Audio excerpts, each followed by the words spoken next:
Melalui sambungan telepon kita sudah bergabung bersama pengamat politik Burhanuddin Muhtadi siang hari ini.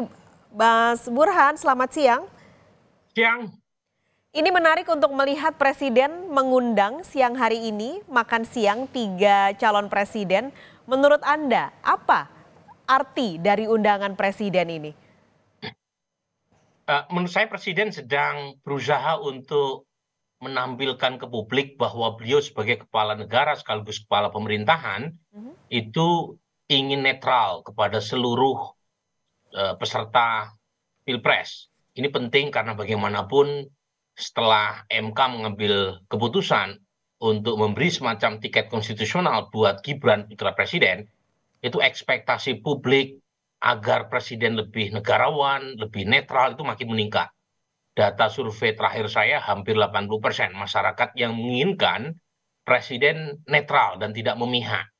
Nah, ini tentu berkaitan dengan semacam kekhawatiran eh, kalau misalnya Pilpres 2024 diikuti oleh putra beliau yaitu Gibran sebagai capres Pak Prabowo, itu dikhawatirkan instrumen kekuasaan tidak bisa bersikap netral. Mhm. Nah, saya kira apa yang dilakukan oleh Presiden Jokowi hari ini dengan mengundang para capres untuk hadir dalam jamuan makan siang itu untuk memberikan gesture sekaligus sinyal dan kode kepada publik bahwa presiden akan mengayomi seluruh calon presiden.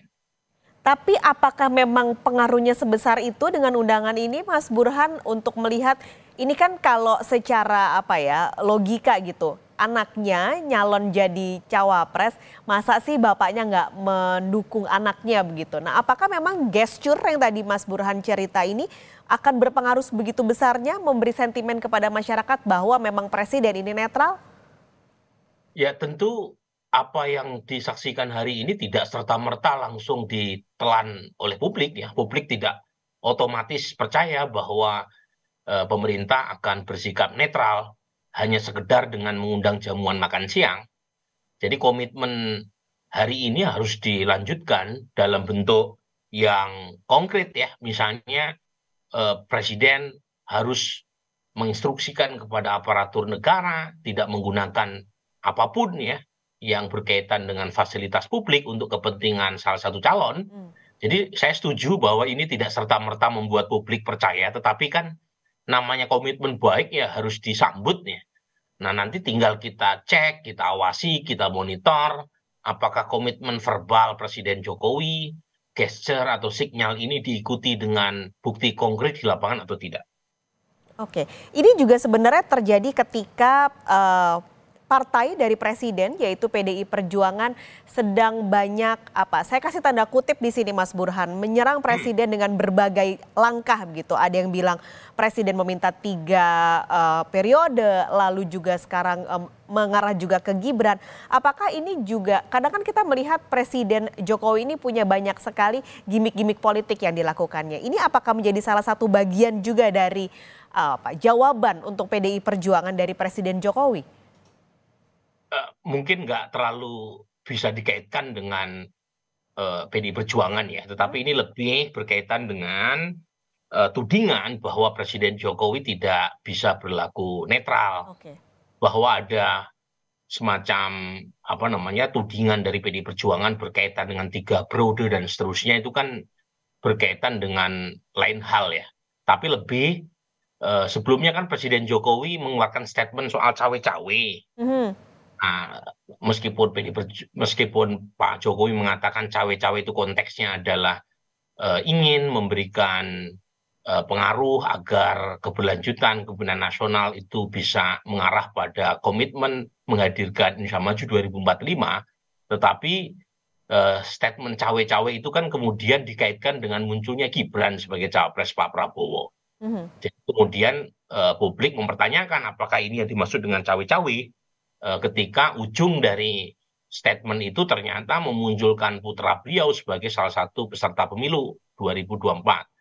Nah, saat yang sama, saat itu kan muncul juga tudingan terutama dari kubu Anies bahwa Presiden Jokowi lebih menganak emaskan Pak Prabowo dengan Ganjar Pranowo kan. Nah, kemudian Anies tidak pernah tampil secara publik bersama presiden. Presiden sendiri punya alasan karena Anies sudah tidak lagi jadi gubernur. Ya. Sementara Pak Prabowo menterinya, kemudian Mas Ganjar masih menjadi gubernur Jawa Tengah sampai beberapa waktu lalu, sementara Mas Anies lebih duluan ya, harus menyelesaikan masa jabatannya.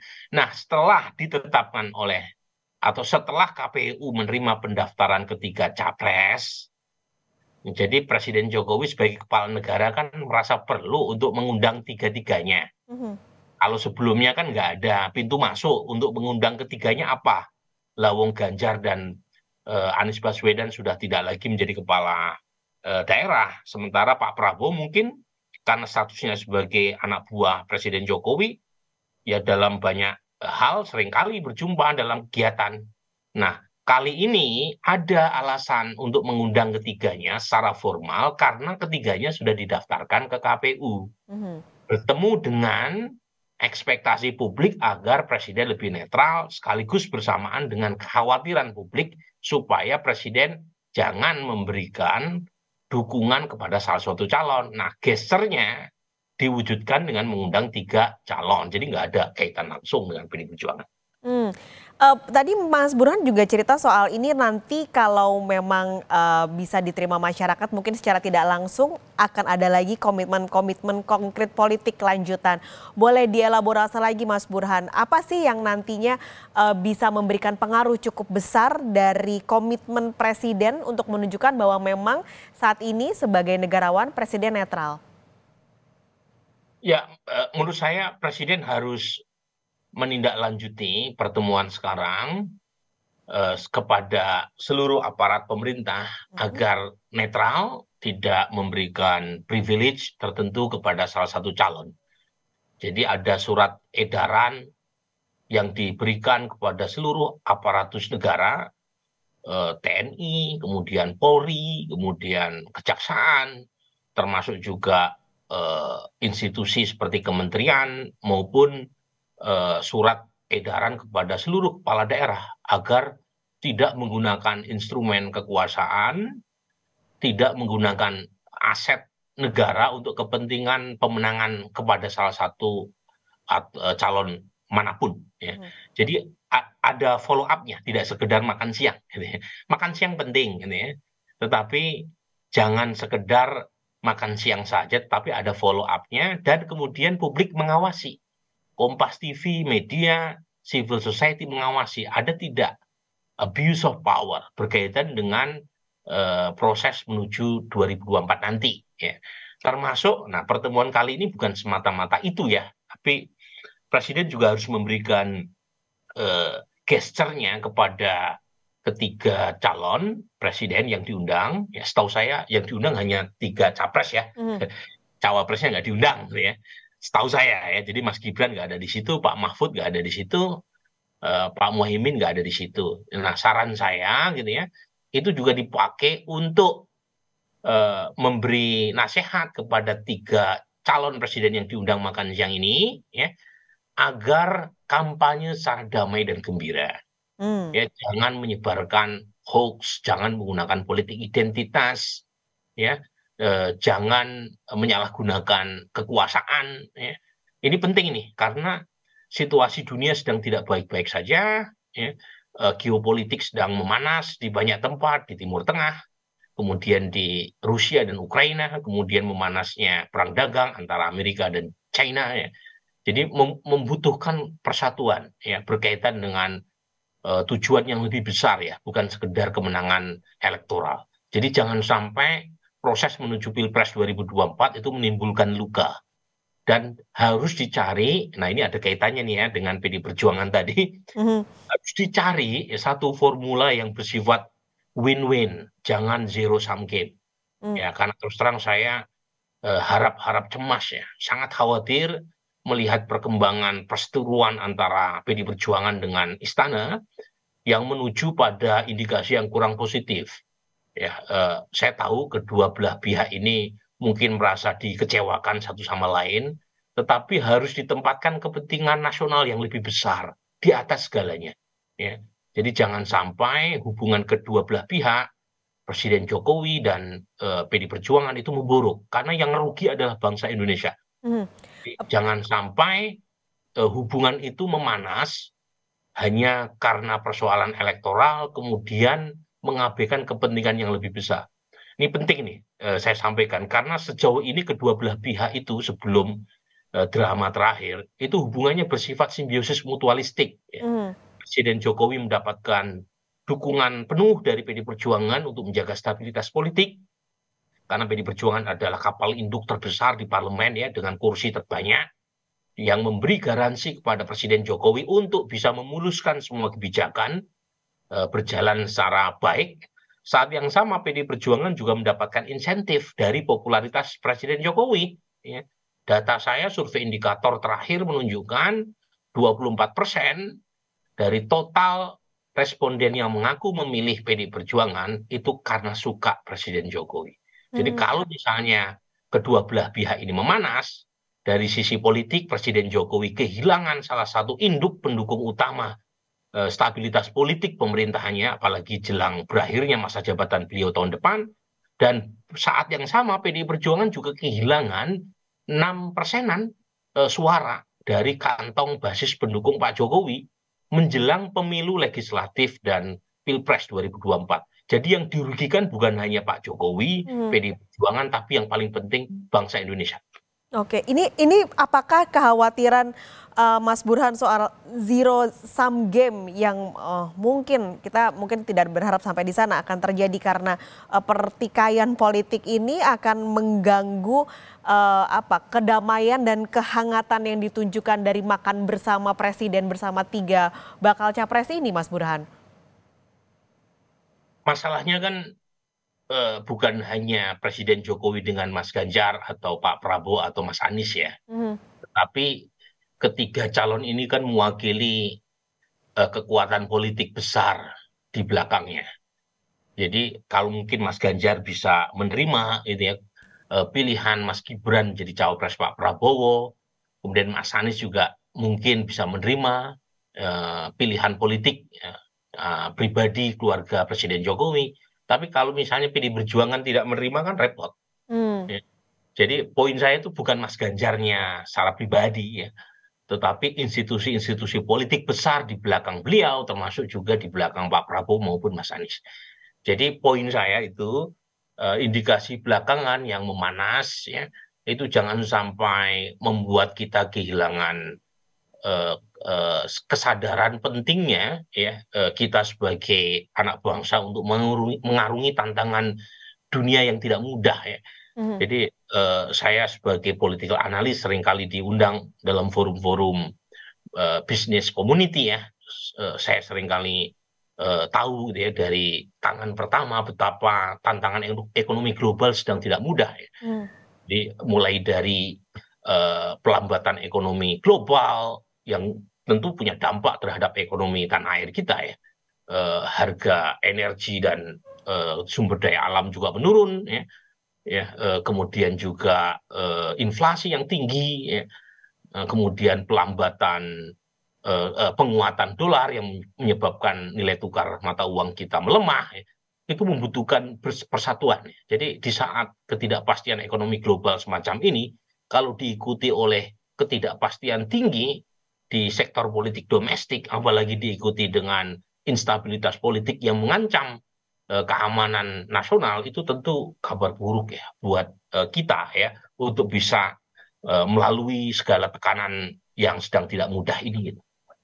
Oke, ini kami juga tampilkan gambarnya di layar kaca, Mas Burhan. Ini kami mendapatkan sedikit gambar di dalam ruang makan Presiden bersama ketiga bakal capres yang sedang menyantap makan siang. Tampaknya juga lauknya sederhana saja, makanan rumahan yang dibuat dan disajikan untuk tiga bakal capres yang diundang pada hari ini. Keempatnya menggunakan batik. Lalu juga sama-sama menyantap makan siang bersama di meja bulat pada siang hari ini. Ini kalau tadi Mas Burhan juga sempat menyatakan ini yang diundang capresnya saja. Menurut Mas Burhan perlu nggak sih nanti bakal calon wakil presidennya juga diundang untuk makan siang bersama? Menurut saya perlu ya, tetapi Hmm. mungkin dalam suasana yang lebih formal ya. Kalau sekarang kan kelihatannya suasananya lebih informal. Makan siang, ngobrol-ngobrol, bagus ya untuk memberi sinyal kepada publik bahwa elit di atas itu meskipun berbeda program, berbeda visi, berbeda afiliasi politik itu masih bisa tertawa dan menikmati hidangan siang. Mhm. Nah, memang saya bisa mengerti kenapa cawapres tidak diundang, karena kan ada Mas Gibran kan, yang lepas dari segalanya putra presiden. Iya. Nah, nanti mungkin menimbulkan kecanggungan, apalagi itu kan kursinya juga terbatas gitu ya. Kalau ada 3 cawapres nanti dempet-dempetan itu ya, dempet-dempetan itu. Mungkin lain waktu, tetapi menurut saya sekarang memang yang krusial presiden bersama para capresnya dulu ya, nanti diharapkan bisa diikuti oleh kegiatan berikutnya dan mungkin KPU yang bisa apa namanya bisa memfasilitasi dan Hmm. presiden diundang juga. Kita tahu presiden bukan kontestan pemilu, tetapi lagi-lagi dalam suasana yang bermuram durja ya di tengah ketidakpastian global yang begitu tinggi, satu gesture rekonsiliatif, perdamaian dan kesejukan semacam ini itu bagus ya untuk dilihat oleh publik. Jadi saya mendukung sekali meskipun lagi-lagi catatan penting saya yang Mhm. saya sampaikan tadi tidak berubah ya bahwa gesture ini jangan hanya berhenti di makan siang, Iya. jangan hanya gimmick gitu ya, jangan sekedar memberi hiburan tetapi tanpa follow up ya, tetapi harus ada follow up yang kira-kira Presiden Jokowi memberi komitmen yang harus kita tagih bahwa beliau sebagai kepala negara, sebagai kepala pemerintahan harus netral, harus menjadi negarawan. Ya. Mhm. Nah, terus terang ini buat Presiden Jokowi juga menguntungkan kalau dicap netral dan negarawan. Jadi bukan hanya kita yang merasa diuntungkan, tetapi Presiden Jokowi citranya juga akan positif kalau tidak memihak kepada salah satu calon. Ini penting nih ya, karena seringkali kan kritik belakangan Presiden Jokowi suka dibanding-bandingkan ya.